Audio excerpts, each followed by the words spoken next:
नमस्कार दोस्तों। 1969 में यानी कि 1969 में इंसान पहली बार चंद्रमा पर पहुंचा था।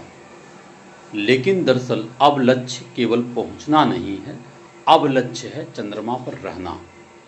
जी हाँ दोस्तों, नासा अब चंद्रमा पर permanent base, research station, space habitat और भविष्य की लूनर कॉलोनी बनाने की तैयारी कर रहा है। तो आप वीडियो के अंत तक बने रहिए। आज हम लोग समझेंगे कि नासा का जो लूनर कॉलोनी है वो क्या है, कैसे यह चंद्रमा पर एक परमानेंट बेस रिसर्च स्टेशन बनाने की जो योजना है, कैसे इसको नासा साकार करेगा। तो आप वीडियो के अंत तक बने रहिए। अब यहाँ पे जो सबसे बड़ा सवाल है कि आखिर इंसान चंद्रमा पर क्यों बसना चाहता है, क्योंकि भविष्य की असली दौड़ अब धरती पर नहीं, अंतरिक्ष में शुरू हो चुकी है।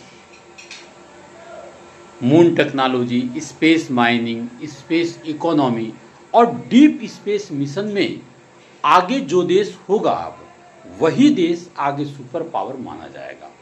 इसलिए नासा की अभी से ये मिशन, ये कार्य प्रणाली शुरू हो चुका है, अमेरिका को अग्रगामी एक सुपर पावर बनाने के लिए। दरअसल यह केवल विज्ञान नहीं है, ये जो पूरा मामला है चंद्रमा पर कॉलोनी बनाने की, यह विज्ञान का ही विषय नहीं है। ये जियोपॉलिटिक्स, टेक्नोलॉजी रेस और फ्यूचर इकोनॉमी की सबसे बड़ी लड़ाई बन चुकी है। आज United state of America, China और इंडिया भी इस नई स्पेस रेस का हिस्सा बन रहे हैं। भारत का जो इंडियन स्पेस रिसर्च ऑर्गेनाइजेशन यानी इसरो है, यह भी वैश्विक स्पेस पावर के रूप में शामिल हो चुका है। विशेष रूप से चंद्रयान 3 की सफलता के बाद भारत की अंतरिक्ष क्षमता को पूरी दुनिया ने माना कि दरअसल नासा यानी अमेरिका की अंतरिक्ष एजेंसी वास्तव में चंद्रमा पर मानव कॉलोनी बसाने की तैयारी कर रही है, और इसी मिशन का नाम है आर्टेमिस प्रोग्राम। तो मैं आपको आर्टेमिस प्रोग्राम के बारे में ज़रूर बताऊंगा। आर्टेमिस प्रोग्राम नासा का सबसे महत्वाकांक्षी स्पेस मिशन माना जाता है। इसका उद्देश्य केवल चंद्रमा पर दोबारा इंसान भेजना नहीं है, बल्कि मून पर अस्थायी ह्यूमन प्रेजेंस बनाना है। लॉन्ग टर्म लूनर बेस, वैज्ञानिक अनुसंधान, संसाधनों की खोज और भविष्य के मार्स मिशन की तैयारी, यानी कि मंगल ग्रह की भी जो तैयारी है वो यहीं से होगा।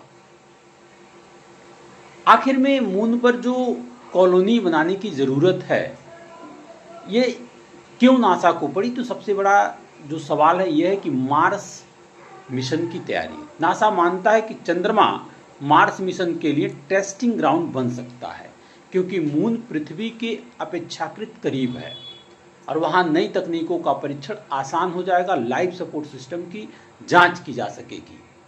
इसके अलावा चंद्रमा पर संसाधनों की खोज, वैज्ञानिकों का मानना है कि चंद्रमा पर वाटर आइस, रेयर मिनरल्स और हीलियम 3 जैसे महत्वपूर्ण संसाधन मौजूद हो सकते हैं। विशेष रूप से हीलियम 3 भविष्य की क्लीन न्यूक्लियर फ्यूजन एनर्जी के लिए बेहद महत्वपूर्ण माना जाता है।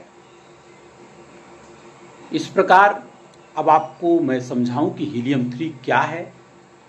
तो हीलियम 3 हीलियम गैस का एक दुर्लभ आइसोटोप है।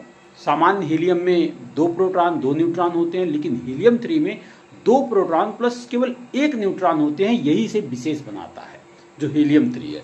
क्योंकि हीलियम 3 धरती पे तो इसका कम सोर्स है, तो इस प्रकार हीलियम 3 का उपयोग न्यूक्लियर फ्यूजन में किया जा सकता है।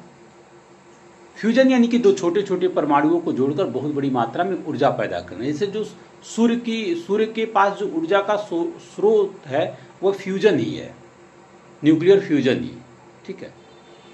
तो इस प्रकार हीलियम 3 की सबसे बड़ी खासियत यही है कि अगर भविष्य में हीलियम 3 आधारित फ्यूजन सफल हो गया तो लगभग असीमित ऊर्जा मिल सकता है, पॉल्यूशन बहुत कम होगा, रेडियो एक्टिव वेस्ट बेहद कम होगा, यह क्लीन एनर्जी रेवोल्यूशन ला सकता है। और इस प्रकार यह कोल, ऑयल और गैस जैसी पारंपरिक ऊर्जा को बदल सकता है।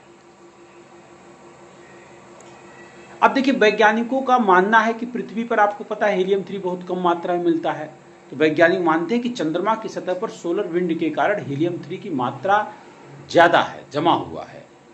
इसलिए मून माइनिंग यानी कि चंद्रमा पर खनन भविष्य की सबसे बड़ी स्पेस इकोनॉमी बन सकता है। आज यूनाइटेड स्टेट्स, चाइना, इंडिया, रसिया जैसे देश मून मिशन पर तेजी से काम कर रहे हैं इसी वजह से। इस प्रकार साथियों, एक नई स्पेस में एक नई स्पेस रेस शुरू हो चुका है। 20वीं शताब्दी में आपने देखा कि अमेरिका और सोवियत संघ लड़ रहे थे, लेकिन वर्तमान समय में स्पेस रेस में अमेरिका और चाइना की नई कंपटीशन शुरू हो चुकी है। लेकिन मून कॉलोनी बनाना इतना आसान नहीं है दोस्तों। चंद्रमा पर जीवन बसाना अत्यंत कठिन चुनौती है, क्योंकि वहाँ वातावरण नहीं है, ऑक्सीजन नहीं है, अत्यधिक तापमान है, खतरनाक रेडिएशन है। इसके लिए काफ़ी चुनौतियां हैं। एडवांस स्पेस सूट्स की ज़रूरत पड़ेगी, रेडिएशन प्रोटेक्शन की ज़रूरत पड़ेगी, आर्टिफिशियल हैबिटेट की ज़रूरत पड़ेगी, वाटर रिसाइकलिंग सिस्टम जैसी तकनीक विकसित ही करना पड़ेगा। खैर, नासा के लिए सब काम संभव है। लेकिन आपको एक बात मैं बता दूं, इस पूरे प्रक्रिया में भारत की भी एक अच्छा खासा योगदान है, क्योंकि चंद्रमा मिशन में भारत की उपलब्धियां कम नहीं है, बहुत अधिक है। इसरो ने दुनिया को चौंका दिया है, ठीक है। क्योंकि दरअसल आपको पता है कि जो इसरो है, ये अपना जो चंद्रयान फर्स्ट भारत का पहला चंद्र मिशन था, जो साल 2008 में लॉन्च किया गया था, ये भारत का पहला मून मिशन था। इसकी सबसे बड़ी उपलब्धि यही रही कि चंद्रमा पर वाटर मॉलिक्यूल के प्रमाण मिले। यह खोज इतनी महत्वपूर्ण थी कि पूरी दुनिया लूनर रिसर्च में के लिए बदल गया, और यही कारण है कि भारत ने साबित भी किया था कि चंद्रमा पूरी तरीके से सूखा नहीं है। और आज इसी के वजह से दुनिया के जो विकसित कंट्री, अमेरिका, चाइना, तेजी से जो है लूनर मिशन पे काम कर रहे हैं। जय हिंद।